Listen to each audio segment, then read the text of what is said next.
गाँव की शांत सुबह थी। आंगन में तुलसी के पास दिया जल रहा था।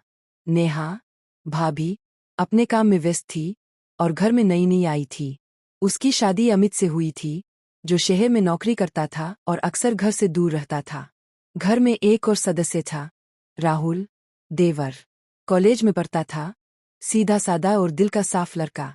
शुरू शुरू में नेहा और राहुल के बीच बस एक सामान्य रिश्ता था, भाभी और देवर का।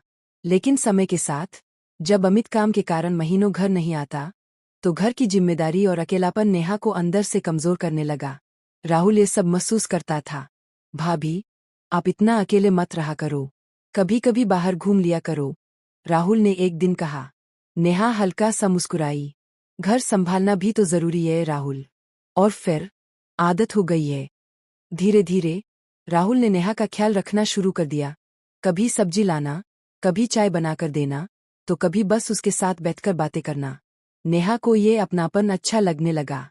उसे लगता था कि कोई तो है जो उसकी परवाह करता है। एक दिन गांव में मेले का आयोजन हुआ। राहुल ने कहा, भाभी, चलिए आज मेले में चलते हैं। नेहा पहले मना करती रही, लेकिन राहुल के कहने पर मान गई। मेले में रंग, रोशनी और खुशियों का माहौल था।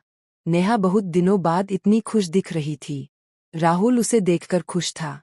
आज आप सच में बहुत खुश लग रही है भाभी, नेहा ने मुस्कुराकर कहा। शायद इसलिए क्योंकि आज अकेलापन नहीं लग रहा। उस पल दोनों के बीच एक अजीब सी खामोशी छा गई, जिसमें कुछ अनकहा सा था। समय बीतता गया। एक रात तेज बारिश हो रही थी। बिजली चली गई थी। नेहा डर गई और आंगन में खड़ी थी। राहुल ने आकर कहा, डरिए मत भाभी, मैं हूं ना। उसने दिया जलाया और नेहा को बैठाया। उस अंधेरे में, उस खामोशी में, दोनों के दिल की धड़कनें तेज हो रही थीं। नेहा ने धीरे से कहा, कभी कभी लगता है कि जिंदगी में जो चाहिए होता है, वो नहीं मिलता। राहुल ने उसकी तरफ देखा। और जो मिल जाता है, उसे वो नहीं पाते।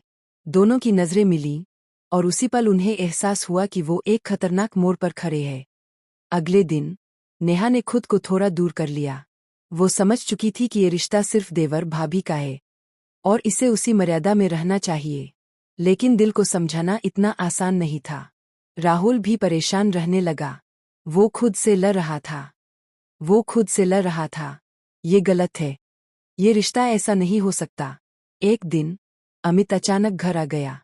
नेहा खुश तो थी, लेकिन अंदर ही अंदर डर भी था। क्या वो मेरे मन की बात समझ जाएगा? अमित ने आते ही राहुल को गले लगाया और कहा, मेरे छोटे भाई ने घर संभाल लिया। मुझे तुम पर गर्व है। ये सुनकर राहुल की आंखें झुक गईं। उस रात राहुल ने फैसला लिया कि अब वो इस घर से दूर चला जाएगा। सुबह उसने नेहा से कहा, भाभी, मैं शहर जा रहा हूं, आगे की पढ़ाई के लिए। नेहा चौंक गई। अचानक, लेकिन क्यों? राहुल ने हल्की मुस्कान के साथ कहा, कुछ फैसले सही वक्त पर लेना जरूरी होते हैं। नेहा सब समझ गई। उसकी आंखों में आंसू आ गए। तुम बहुत अच्छे हो राहुल। शायद इसलिए भगवान ने तुम्हें सही रास्ता दिखाया। राहुल चला गया। समय बीतता गया। नेहा अब अपने रिश्ते में पूरी तरह समर्पित हो गई। उसने अपने दिल के उस हिस्से को हमेशा के लिए बंद कर दिया। राहुल भी शहर में अपनी पढ़ाई में लग गया। उसने खुद को मजबूत बना लिया। कुछ साल बाद राहुल एक सफल इंसान बनकर वापस आया। उसके साथ उसकी पत्नी भी थी। नेहा ने मुस्कुराकर उसका स्वागत किया। अब तुम सच में बड़े हो गए हो राहुल, राहुल ने कहा।